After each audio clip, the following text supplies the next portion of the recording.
სულხან საბა ორბელიანი. ვირა ცნობილი ყადი. ტექსტი ნათარგმნია ხელოვნური ინტელექტის მიერ.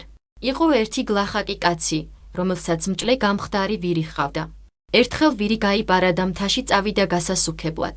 გასუქებული უკან პატრონთან დაბრუნდა. დიდად იამა პატრონს და ცოლს უთხრა, საფქვავი აჰკიდე, წადიწის ქულში და დაფქვიო. ცოლმა უთხრა, თუ ჩვენს ვირს ამდენი ჭკუა ჰქონდა, მთაში მჭლე წავიდა, გასუქდა და უკან დაბრუნდა. იმას როგორ ვერ იზამს, რომ კაცის გარეშე დაფქვას დამოიტანოსო?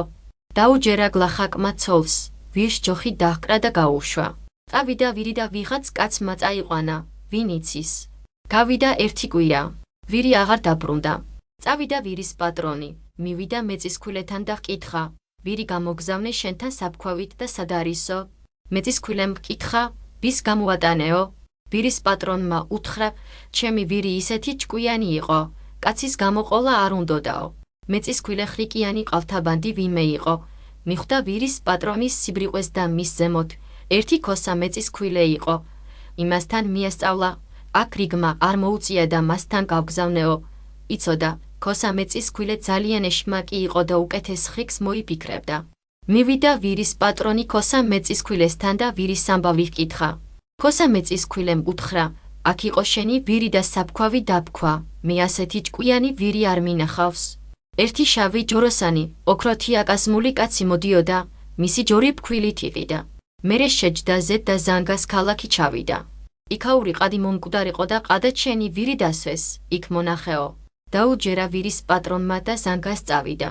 დაინახა ყადი ოქროთი აკაზმულ შავ ჯორზე ზის. ქოსა მეწისქვილის სიტყვა ენიშნა შავი ჯორი იყო.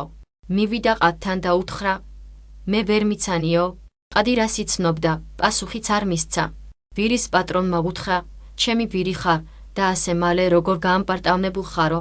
ყადმა ეს რომ მოისმინა, ვირის პატრონის ცემეს, თავი გაუტეხეს და გააწევეს. როცა ყადი ტარუღასთან პოლიციის უფროსი მოვიდა, ვირის პატრონიც მივიდა და იჩივლა, ეს ყადი ჩემი ვირია, საფქვავი მაგ ჯორში გაუცვლია, გამომეპარა და აქ ყადად დამჯდარაო.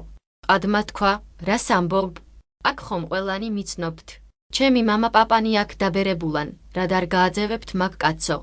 ვირის პატრონმა თქვა, მოსამართლენო, ჩემს ვირს ორივე ბარკლებზე შიგნიდან დაღიაზის. თუ ეს ნიშანი ჰქონდეს, ჩემი ვირია და მომეცით, თუ არა და ვსტყუიო.